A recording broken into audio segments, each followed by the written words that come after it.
Биз күйөөм экөөбүздү кайненем ысытма суутма кылып ажыратып жиберди. Менин ажырашуу оюм жок. Кой десем күйөөмдүн көзүнө жаман болуп көрүнүп атам. Эмне кылсам болот? Мени кетирсе эле болду болуп калды күйөөмдүн мээсинде. Сиз мындай кылыңыз. Кайненеге кызмат кылганды баштаңыз. Путуна массаж кылыңыз. Ысык тамак жасап бериңиз. Бирок ниетиңизди түздөңүз. Ушуну сообун Алладан алам деп кызмат кылыңыз. Кайненеден рахмат күтпөңүз. Кайненеден жакшылык күтпөңүз. Сиз Алладан жакшылык күтүңүз. Ысык тамак берип, сиз жашсыз. Белиңиз күчтүү, акылыңыз жайында, ден соолугуңуз жакшы. Кайненеге караганда баары бир сиз альхамдулилля кандайдыр бир деңгээлде кызматка мындай күчтүүрөксүз да. Ошон үчүн кызмат кылсаңыз, итке кызмат кылып бейишке кирген аялдар бар. Итке. Ит ыплас жаныбарлардан экинчи орунда турат чочкодон кийин. Пайгамбарыбыз хадисте айткан, бир ит суусап чаңкап өлөйүн деп калыптыр. Тилин чыгарып өлөйүн деп калганда бир зынакор аял, Бани Исраилден зынакор аял. Ошол итке калаш бар, калишине суу алып туруп, суу берген экен. Алла Таалага ушул амалы, ушу боорукерлиги жагып, ушу кызматы жагып, күнөөсүн кечирип бейишке киргизген. Айнанайын, кайнене ит эмес го, Кайнене ошо сиздин күйөөңүздүн апасы. Чоңойткон, төрөгөн, өстүргөн, кийинткен, ооруса ооруган, канчалык деңгээлге жеткирген. Бардыгын таяр кылып сизге берип койсо анан кызганат да кайнене деле. Тартып алсаң бир жолу, болбойт да. Ошон үчүн кызмат кылыш керек. Ошо кызмат кылганда Кудай кааласа соопту ниет кылыңыз, Алланын ыраазычылыгын ниет кылыңыз. Мен ойлойм, таш жүрөктөр дагы эрип кетет го деп ойлойм да. Кудай кааласа иншалла, мына ысытма суутма бул чыпык эле нерсе, чын айтайын. Сиз кызмат менен амалды кылыңыз, бар ордуна келет. Биз өзүбүздү эле оңдойлу, ана мындай дебейли. Бул мага эмне жакшылык кылды деп. Сиз айтыңыз, мен буга эмне жакшылык кылдым?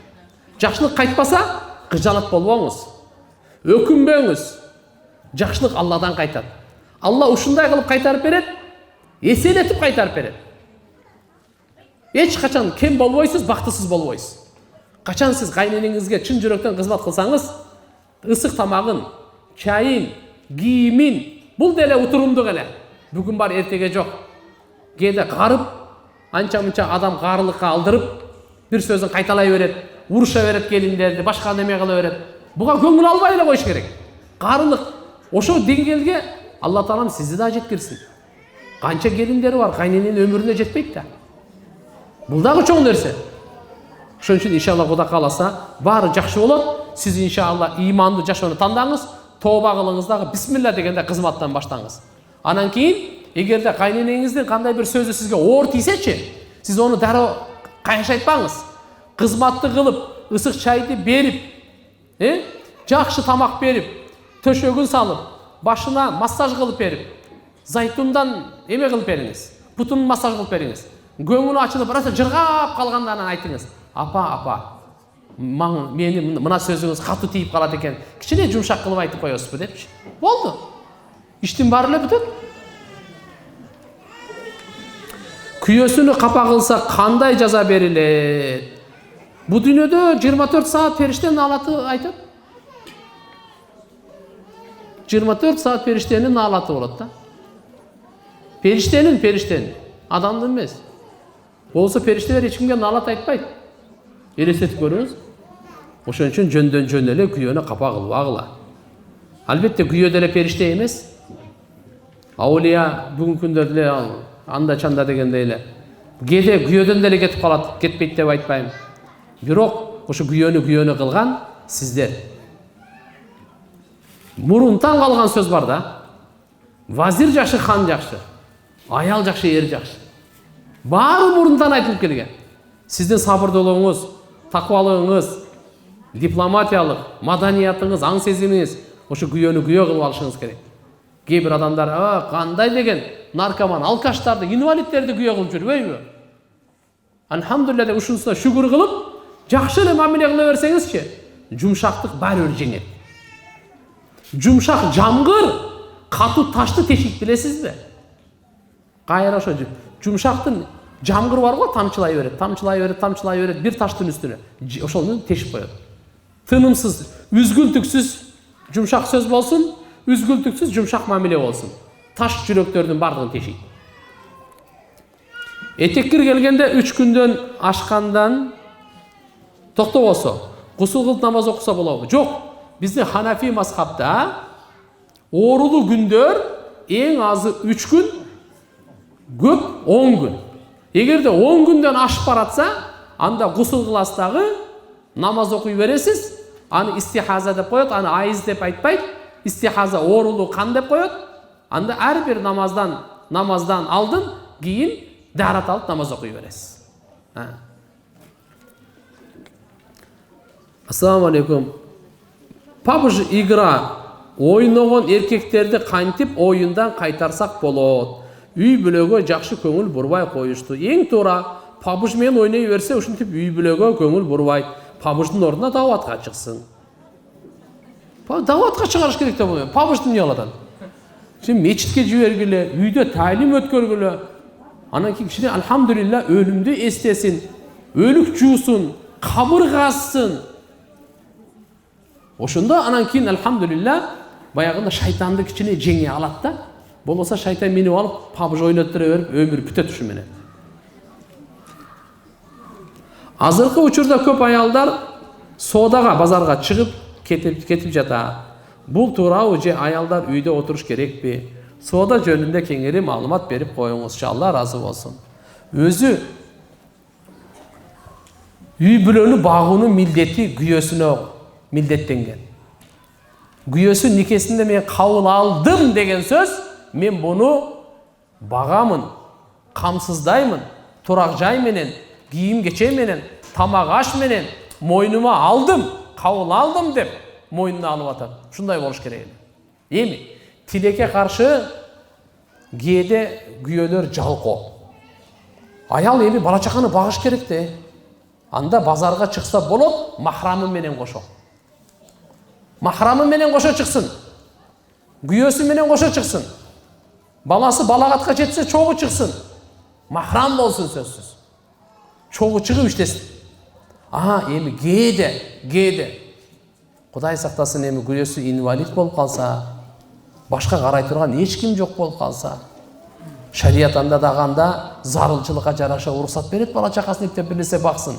Кантип анда эркектер менен аралашпай эле аялдардын ишин кыла турган. Кандай? Бирөөнүн идиш аягын жууп, кийимин жууп, же болбосо андай ишти кылгысы келбесе, анда кийим тигип берип, көрпө тигип берсин, тамак аш жасап берсин. Мындай иштер мененчи. Анан намахрам эркектер менен аралашып чогуу иштей турган эч акылга сыйбайт бул. Бул болбойт. Бул өзгөчө үй бүлөлүлөр күйөөсүн таштап коюп намахрам эркектер менен иштеше турган болсо, үй бүлөсү бузулуп кетет тургандар. Бул жакшылыкка алып барбайт. Дүйнөсү дагы, ахирети дагы бузулат. Бул жаман.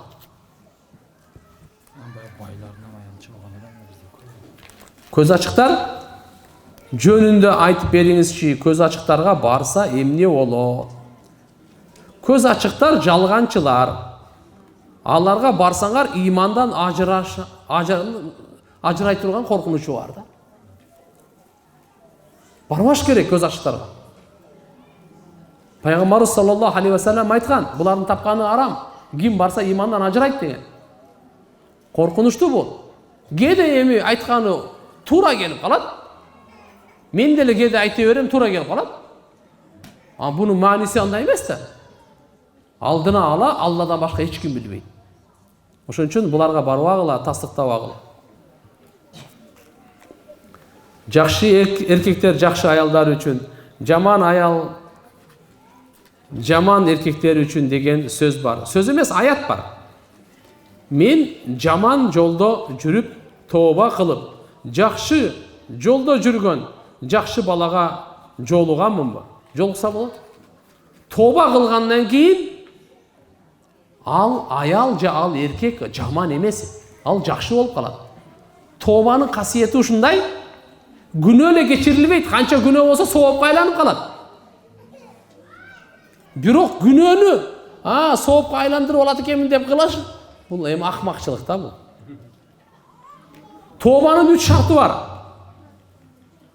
Ошол жаман ишке өкүнүп, учурда таштап, келечекте кайталабайм деп Аллага убада берсе, мына ошо чыныгы тоба. Ошондо анан мына сиз Кудай кааласа, жакшы балага жолуга турган үмүт бар. Түшкөн чачты күйгүзсө болобу? Жок, göm коюңуздар. Эми кээде парикмахерлерди топтоп өрттөп берген жерлери бар. Эми уруксат берилет мындай, бирок сүннөт болбой калат. Сүннөт боюнча жерге göm коюш керек. Устаз, илим жөнүндө айтып бериңизчи. Илим жөнүндө эмнени айтып берейин? Эң биринчи илим Алланы таануу илими, андан кийин Алланын өкүмдөрү. Макулу? Талабул илм фаридатун аля кулли муслим ва муслима. Пайгамбарыбыз айткан, ар бир мусулман эркек аялга илим талап кылыштык фарз. Кайсы илим бул? 10 жыл, 20 жыл окуган илимби? Же фарзы кифая, же фарзы айын бул. Демек, ар бир аял өзүнө жараша милдеттүү. Илимди алуу, иман боюнча, ислам боюнча 40 фарз деп коебуз го, болбойт деген ушуну билип, бала чаканы тарбия кылып, күйөөсүнүн укуктарын билсе, ушу жетиштүү.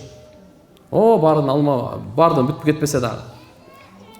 Ата-энелер балдарын улуусун үйлөбөй туруп, экинчисин үйлөгөнү туурабы? Ошондой эле кыздарды да. Туура эле.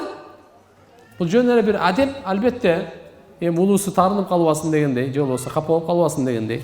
Ата зарынчылыкка карап, эжеси туруп, сиңдисин турмушка бере берсе деле болот. Бирок буну эмени караш керек.